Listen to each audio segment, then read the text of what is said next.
Friends, இப்போ நம்ம பார்த்துக்கிட்டு இருக்கிறதான் பார்த்தீங்கன்னா, மகாபலிபுரத்தில் ஒரு பகுதி. பல்லவர் காலத்தில் உருவாக்குன பல பகுதிகளில் இந்த பகுதி பார்த்திங்கன்னா உங்களுக்கு வந்து கலங்கரை விளக்கம், அதுவும் இல்லாமல் பல கோயில்கள், சிற்பங்கள், அப்புறம் அந்த கிருஷ்ணா வெண்ணெய் பந்துன்னு சொல்லுவாங்கள்ல, அந்த பகுதி எல்லாமே இந்த பகுதியில் தான் இருக்குது. இதை தான் வந்து நம்ம பார்க்க போகிறோம். அந்த பகுதியில் ஒன்று ஒன்றா உங்களுக்கு விவரித்து சொல்கிறேன். வாங்க வீடியோக்குள்ளே போகலாம்.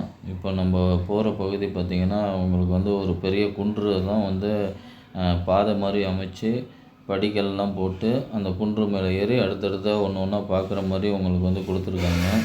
பெரியவங்கள்லாம் வந்தால் அவங்களுக்கு வந்து மேக்ஸிமம் இதில் ஏறி வர ரொம்ப கடினமாக இருக்கும். இருந்தாலும் இப்போ நம்ம வந்து இந்த வீடியோ எடுக்கிறதுனால இந்த பகுதியை நோக்கி போயிட்டுருக்கோம். ஃபஸ்ட்டு இந்த பகுதியில் வர்றது பார்த்திங்கன்னா அது தெரியுது பார்த்திங்களா, அதுதான் வந்து கலங்கரை விளக்கம்னு சொல்லுவாங்க. லைட் ஹவுஸ்ன்னு சொல்லுவாங்கள்ல. லைட் ஹவுஸுங்கிறது வந்து அந்த காலத்தில் பிரிட்டிஷ் காலத்தில் லைட்டு வச்சு அடித்து உங்களுக்கு வந்து மக்கள் வந்து இங்கே தான் வந்து துறைமுகம் இருக்குது அப்படின்னு தெரிஞ்சு இந்த வணிகம் செய்கிறவங்க பெரிய பெரிய கப்பல், மீன்பிடி துறைமுகம், இந்த இதை எல்லாமே பயன்படுத்திக்கிட்டு இருப்பாங்க. ஆனால் இந்த பகுதி பார்த்திங்கன்னா 1500 வருடம் முன்பே வந்து இந்த பகுதியில் இந்த மேடு மாதிரி தெரியுது பார்த்திங்களா, அந்த குன்று மேலே ஒரு கோயில் மாதிரி வச்சு அந்த கோயிலுக்கு மேலே ஒரு மேடை மாதிரி வச்சுருக்காங்க. அந்த மேடையில் பார்த்திங்கன்னா பெரிய விறகுகள்லாம் போட்டு எரிக்கும் போது பெரிய ஜுவாலையாக இருக்கும். உங்களுக்கு அந்த பீச்சிலேருந்து பார்த்திங்கன்னா இது ஒரு பெரிய குன்று தான், க்ளீனாக தெரியும் உங்களுக்கு. லைட் ஹவுஸ் மாதிரி பொதுவாகவே லைட் ஹவுஸ் வந்து பெரிய உயரமாக வச்சு அது மேலே வைப்பாங்களே, அது மாதிரி இங்கே உயரமாக கட்ட முடியாதுங்கிறதுனால இந்த குன்றை தேர்ந்தெடுத்து இந்த குன்றை வந்து அப்படியே குடஞ்சி அது மேலே வந்து ஒரு ஜுவாலை எரிய வச்சு செயற்கையாக வந்து ஒரு லைட் ஹவுஸை வந்து துறைமுகத்துக்காக கட்டியிருக்காங்க. அதை தான் இப்போ நம்ம போய் பார்த்துக்கிட்டு இருக்கோம். இந்த பாருங்கள், மேலே தெரியுது பாருங்கள். அப்படியே மக்கள் போய் ஏறி ஒன்று ஒன்றா பார்த்துக்கிட்டு இருக்காங்க. நம்ம அந்த உச்சிக்கு போய் பார்க்க முடியாது, அதுக்கு இடைப்பட்ட பகுதியெலாம் அந்த பகுதியில் போனாலே பார்த்திங்கன்னா உங்களுக்கு வந்து ஃபுல் அண்ட் ஃபுல்லு அந்த சிட்டியோட எல்லா நகரமுமே தெரியும். அந்தளவுக்கு கொஞ்சம் உயரமான பகுதி தான். அது மாதிரி பகுதியை தேர்ந்தெடுத்து தான் இவங்க வந்து இந்த இடத்துல வந்து இந்த கலங்கரை விளக்கத்தை உருவாக்கியிருக்காங்க. இந்த பகுதியில் ஏறி போகிறது ரொம்ப கடினமாக இருக்குது. பெரியவர்கள்லாம் வந்து ரொம்ப ஆர்வமாக பார்த்துட்டு தான் போயிட்டுருக்காங்க. இப்போ நம்ம பார்க்க போகிற பகுதி தான் பாருங்கள். அந்த குன்று மாதிரி இருக்கல, கலங்கரை விளக்கம் மாதிரி செஞ்சுருக்க இடைப்பட்ட பகுதியெல்லாம் உச்சிக்கு நம்ம போகல. அந்த இடைப்பட்ட பகுதியிலே உங்களுக்கு வந்து எவ்வளோ வியூஸ் தெரியுது பாருங்கள். ஃபுல் அண்ட் ஃபுல்லு அந்த நகரத்தோட முழு காட்சியுமே உங்களால் பார்க்க முடியுது. அது இல்லாமல் பார்த்திங்கன்னா அந்த கடல் பகுதி இருக்குல்ல, இப்போ அந்த கடல்லேருந்து யாராவது வராங்கன்னா இதை பார்த்தாங்கன்னா இங்கே வந்து ஜுவாலை எரியறதை பார்த்து நம்ம இங்கே மகாபலிபுரம்ங்கிற நகரத்தை, மாமல்லபுரங்கிற நகரத்தை நெருங்கிட்டோம் அப்படின்னு சொல்லி துறைமுக பகுதியாக உருவாக்கி அந்த காலத்தில் 1500 வருடம் முன்னாடியே எவ்வளோ அறிவோடு செயல்பட்டுருக்காங்க பாருங்கள். பயங்கர வியக்கத்தக்க விஷயமாக தான் இருக்குது.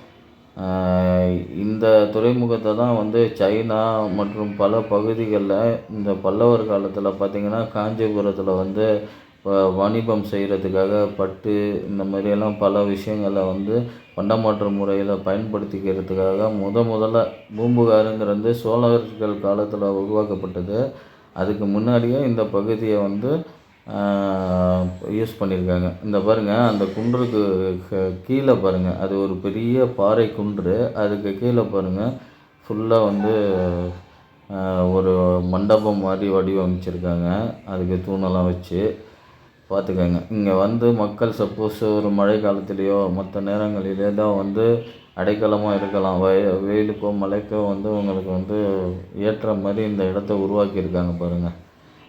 இப்போ வாணிபம் செய்ய வரவங்கெல்லாம் வந்து இங்கே வந்து இருந்துட்டு அதுக்கப்புறம் பல வண்டிகளோ இதெல்லாம் வச்சு மாறி போகிற மாதிரி அதுக்கு ஏற்ற மாதிரி ஒரு என்டர்டெயின்மெண்ட் பண்ணுற மாதிரி பகுதியாக உருவாக்கியிருக்காங்க.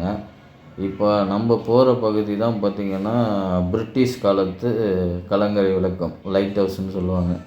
நம்ம முதல்ல பார்த்தது 1500 வருடம் பழமையான பல்லவர் மன்னர்களால் உருவாக்கப்பட்டது. இது வந்து 200 வருடம் பழமையான பிரிட்டிஷ் காலத்து லைட் ஹவுஸு. ஏன்னா அதுக்கப்புறம் பல்லவர்கள்லாம் ஆட்சியெல்லாம் போனதுக்கப்புறம் இங்கே வந்து இது மாதிரி மீன்பிடி துறைமுகம் பொதுவாகவே வந்து எல்லா பகுதியும் ஒரு துறைமுகம் மாதிரி இயங்கிட்டு இருக்கனால பிரிட்டிஷ்காரவங்க வந்து சரி ஓகே அதை இனிமேல் பயன்படுத்த முடியாது அப்படிங்கிறதுக்காக இவங்களும் ஒரு செயற்கையாக ஒரு பெரிய லைட் ஹவுஸ் ஒன்று கட்டியிருக்காங்க. அதை சுற்றி உள்ள பகுதியை தான் இப்போ நம்ம பார்த்துக்கிட்டு இருக்கோம். இங்கே பாருங்கள், ஃபுல் அண்ட் ஃபுல்லு அதுக்கு பின்புறத்தில் பாருங்கள், நம்ம அங்கேருந்து வந்த பகுதி தான். இப்போ நம்ம வந்து லைட் ஹவுஸ் மேலே ஏறி போகிறோம். அங்கே போய் என்னென்ன இருக்குது அது மேலே இருந்து உங்களுக்கு அந்த வியூவை காட்டுறோம், எவ்வளோ ஹைட்டாக இருக்குது அப்படிங்கிறத பற்றி. இதுக்கு வந்து சார்ஜ் பண்ணுறாங்க, ஒரு ஆளுக்கு 50 ரூபாயோ என்னமோ. ஸோ இங்கே பாருங்கள், குழந்தைங்கள்லாம் கூப்பிட்டு போனால் ரொம்ப பார்த்து கூப்பிட்டு போங்க. ரொம்ப குறுகிய மாடிப்படியாக தான் இருக்கும். இது போயிட்டு அந்த லைட் ஹவுஸ் உச்சிக்கு போகும்போது அது வுட்டுலேயே கொடுத்துருப்பாங்க. அதில் ரொம்ப கடினமாக இருந்துச்சு. இதுவே வந்து நாங்கள் கஷ்டப்பட்டு தான் பொறுமையாக போனோம். குழந்தைங்கள்லாம் தூக்கிட்டு போகிறவங்க ரொம்ப பத்திரமா பார்த்துக்கோங்க. எங்களால் மக்களுக்கு இந்த வியூஸ் காட்டணும் அப்படிங்கிறதுக்காகவே கொஞ்சம் ரிஸ்க் எடுத்து தான் வீடியோ எடுத்தோம். இந்த பாருங்கள், நேரோவாக இருக்கும் படி, ரொம்ப உச்சிக்கு ஏறுறது வந்து இருக்கும். இப்போ நம்ம அந்த ஸ்பாட்டு உச்சிக்கு வந்தாச்சு. இந்த உச்சிங்கிறது பார்த்திங்கன்னா இருக்கிறதுலே இதுதான் இப்போ ரொம்ப ஹையஸ்ட்டு. இந்த பார்க்குறோம் பாருங்கள், பழைய கலங்கரை விளக்கம். அதுதான் வந்து இதுக்கு முன்னாடி பல்லவர் காலத்தில் யூஸ் பண்ணது. அதை விட இது ரொம்ப ஹைட்டாகவே இருக்குது. இதுலேருந்து வந்து எல்லாமே தெரியுது. இந்த நகரத்தோட, மகாபலிபுரத்தோட நகரத்தோட பீச்சு, அந்த பஸ் ஸ்டாண்டு, ஊர், ரோடு எல்லாமே பார்க்க முடியுது. இது பகல் நேரத்தில் 5 மணி வரைக்கும் தான் அலோவ் பண்ணுவாங்க. 50 ரூபா ஒரு ஆளுக்கு டிக்கெட்டு. போய் பார்த்து அழகை ரசிச்சுட்டு வரலாம். ஸோ நாங்களும் ஏறி போயாச்சு. ஆனால் வந்து அந்த உச்சியில் வந்து ஒரு பகுதி கலங்கரை விளக்கத்துக்கு லைட்டு கிட்ட போகிறதுக்கு ஒரு பகுதி வுட்டுலேயே கொடுத்துருந்தாங்க. ரொம்ப கஷ்டமாக தான் இருந்துச்சு. இருந்தாலும் பசங்களை மேனேஜ் பண்ணி அவங்களையும் விட்டுட்டு போக முடியாதுங்கிறதுனால கூப்பிட்டுட்டு போயிட்டோம். ஸோ அங்கேருந்து இறங்கி வந்துட்டு நம்ம இப்போ கீழே பார்த்திங்கன்னா மற்றொரு பகுதி பார்த்துக்கிட்டு இருக்கோம். இது வந்து அந்த கிருஷ்ணா வெண்ணெய் பந்தும்பாங்கள்ல, அதுக்கு போகிற பகுதியில் நிறையா மண்டபங்கள் இந்த மாதிரி வந்து புதுசு புதுசாக உருவாக்கியிருந்தாங்க. இதில் கொஞ்சம் டிஃப்ரெண்ட்டாக இது பண்ணியிருக்காங்க. உள்ள பாறைகளை குறைஞ்சி இது இருந்தாலும் முன்னாடி பக்கம் பார்த்திங்கன்னா அவங்கள கல் மேலே கல் அடுக்கி பண்ணுற மாதிரி ட்ரை பண்ணியிருக்காங்க. அது ஒரு வகையில் சிதைஞ்சிருச்சா இது ரொம்ப நாளுக்கு முன்னாடி, இல்லை மேலே கற்கள் இது மேடை மாதிரி இருந்துச்சாங்கிறது தெரியல. இப்போ நம்ம போகிற பகுதி தான் பார்த்திங்கன்னா உங்களுக்கு வந்து 1989 வந்து தளபதிங்கிற ஒரு படம் வந்துச்சுல்ல, அந்த தளபதிங்கிற வர படத்தில் வர பகுதி தான் இது. ராக்கம்மா கையத்தட்டு அப்படின்னு சொல்லி இன்ட்ரொடக்ஷன் சாங்கில் வரும். அது இல்லாமல் ரஜினியும் ஷோபனாவும் வந்து அந்த லவ் பிரேக்கப் சீன் ஒன்று வரும். அந்த பகுதி தான் இது. நீங்கள் பார்த்தீங்கன்னா உங்களுக்கு தெரியும். அவர் சோகமாக உட்காந்துருப்பார், சோபனா வந்து நிற்பாங்க. அந்த பகுதியில் இந்த பகுதியில் தான் எடுத்திருக்காங்க. பல படங்கள், பல திரைப்படங்கள்லாம் இங்கே ஷூட்டிங் எடுத்திருக்காங்க. குறிப்பாக சொல்லப்போனால் அந்த பகுதியில் நல்லா தெளிவாக காட்டியிருப்பாங்க.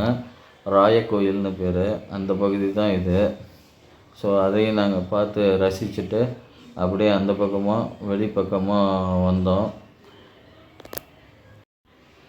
இந்த பகுதியெல்லாம் பாருங்களேன், பாறைகள்லாம் வந்து இதெல்லாம் வந்து ஏதோ ஒரு பெரிய தூண் மாதிரி உள்ள பாறைகளை நட்டு வச்சுருக்க மாதிரி இருக்குது. வியக்கத்தக்க வகையில் இது எங்கேயோ வானத்திலேருந்து விழுந்த கற்கள் மாதிரி இருக்குது. சாதாரண ஒரு மலை மாதிரியோ கரடு முரடாவோ இல்லாமல் என்னமோ குண்டு மாதிரி இருக்குது. அந்த பகுதியெல்லாம் கொஞ்சம் வியப்பாக இருந்துச்சு. அதெல்லாம் பார்த்துட்டு இந்த பகுதி அப்படியே பார்த்திங்கன்னா நம்ம வெளியிலேருந்து வருவோம்ல பஸ் ரூட்டு, அந்த பகுதியை தான் இப்போ பார்த்துக்கிட்டு இருக்கோம்.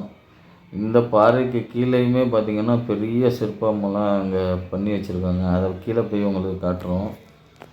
இந்த பாருங்கள், இதில் கட்டியிருக்க இதுவுமே ஒரு பெரிய பாறைகளுக்கு கீழே தான் குடஞ்சிருக்காங்க.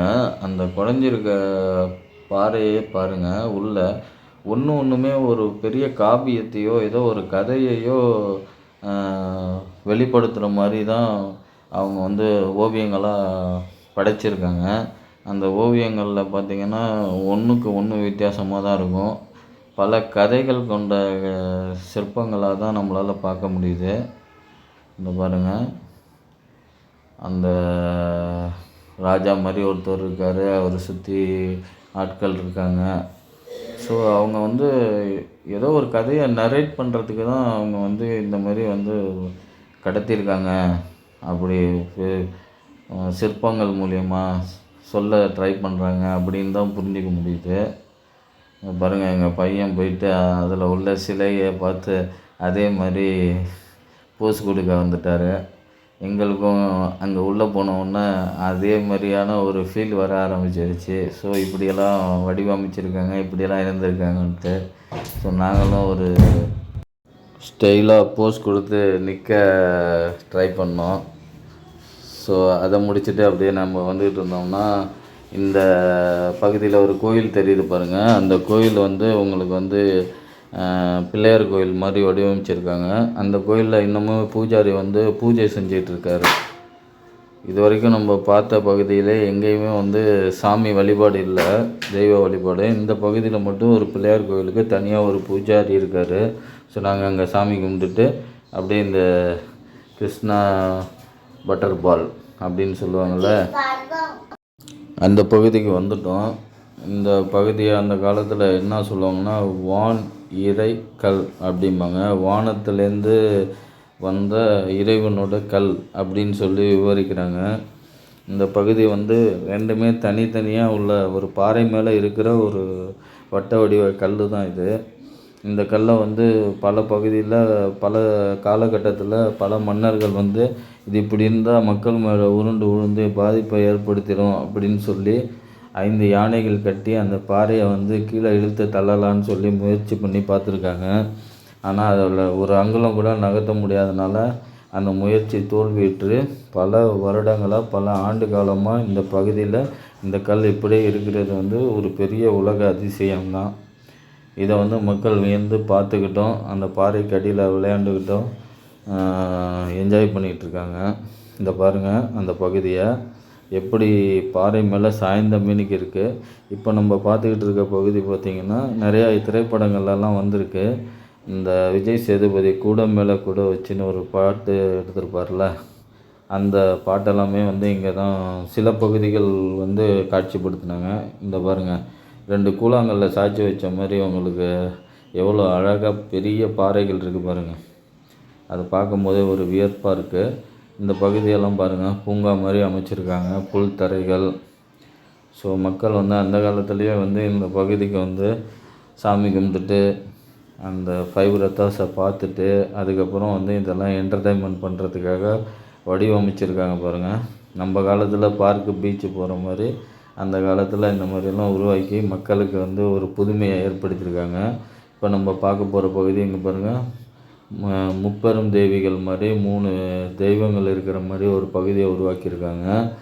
இப்போ நம்ம பார்த்துக்கிட்டு இருக்க பகுதி பார்த்திங்கன்னா பாறையிலே உருவாகி இருக்கிற தண்ணீர் தொட்டி. இந்த பாருங்கள், எப்படி எவ்வளோ நேர்த்தியாக இருக்குது பாருங்கள். அதோட வட்ட வடிவம், அது உள்ளே இருக்கிற பகுதியும் ஒரு அழகான ஒரு பெரிய டப்பை கவுத்து வச்சுருக்க மாதிரி ஸ்விம்மிங் பூல் தொட்டி மாதிரி கட்டியிருக்காங்க பாறையிலேயே. பெரிய வியக்கத்தக்க விஷயந்தான். ஒரு அந்த காலத்தில் எந்த ஒரு பெரிய எக்யூப்மெண்ட்டுமே இல்லாமல் அவ்வளோ அழகாக வடிவமைச்சிருக்காங்க. ஸோ நாங்கள் இந்த முப்பெரும் பாறைகளிலே கோயில் மாதிரி வடிவமைக்கிறத பார்த்துட்டு அப்படியே அந்த புறமாக வெளிப்பக்கமாக வந்துகிட்டு இருந்தோம். இங்கே பாருங்கள், அந்த பாறைகளின் மறுபகுதியில் வந்து ஒரு யானை பாருங்கள். மேலே யானை தலைகள் இருக்குது, கீழே பார்த்திங்கன்னா யானை குட்டியோடு இருக்குது பாருங்கள். ஒரு நேர்த்தியாக ஒரு யானை நிற்கிற மாதிரியும் அது குட்டியோடு நிற்கிற மாதிரியும் இருக்குது. அதை பார்த்தோன்னா நாங்களே நிஜ யானை நினச்சி இது பண்ணிட்டோம். இந்த பகுதி தான் பார்த்திங்கன்னா வந்து அர்ஜுனன் தபசு அப்படின்னு சொல்லுவாங்க. மகாபாரத போரில் அர்ஜுனன் நடத்திய அந்த பெரிய போர் சண்டையை பற்றி உங்களுக்கு விளக்குற காட்சி. அந்த பகுதியில் அந்த டைமில் என்னென்ன விஷயங்கள்லாம் போரில் பயன்படுத்தினாங்க, என்ன நிகழ்வு நடந்தது அப்படின்னு சொல்லி அந்த மகாபாரத கதையையே அவங்களுக்கு வந்து ஒரு பெரிய பாறையில் வடிவமைச்சிருக்காங்க பாருங்கள். எவ்வளோ நுணுக்கமாக ஒரு ஆளை, சிலை, குதிரை, யானை எல்லாத்தையுமே காட்டியிருக்காங்க. இப்போ நம்ம மேலேருந்து நடந்து போனோம் பார்த்திங்களா, அந்த பகுதிக்கு கீழே உள்ள மண்டபம் தான் இது. அது பக்கத்தில் தான் அந்த அர்ஜுனன் தபசு இருக்குது. பாருங்கள், யானையிலேருந்து நாய் முதற்கொண்டு அந்த போரில் கலந்துக்கிட்ட விஷயங்களெல்லாம் வந்து அவங்க வந்து நமக்கு தெரியப்படுத்தியிருக்காங்க. ஸோ இந்த மண்டபம் பாருங்கள், பெருசாக குடைஞ்சிருக்காங்க. உள்ளேயும் வந்து தூண்கள் வச்சு, அதுக்கு வெளியேயும் தூண்கள் வச்சு பாருங்கள், இவ்வளோ வருடமும் கடந்து நிற்கிது பாருங்கள். ஸோ பார்க்கவே ரொம்ப வியப்பான விஷயந்தான். உலகத்தில் வந்து இந்த மாதிரி நம்ம ஊர்லேயே வந்து ஒரு பெரிய படைப்புகள் இருக்குங்கிறது ரொம்ப பெரிய விஷயந்தான்.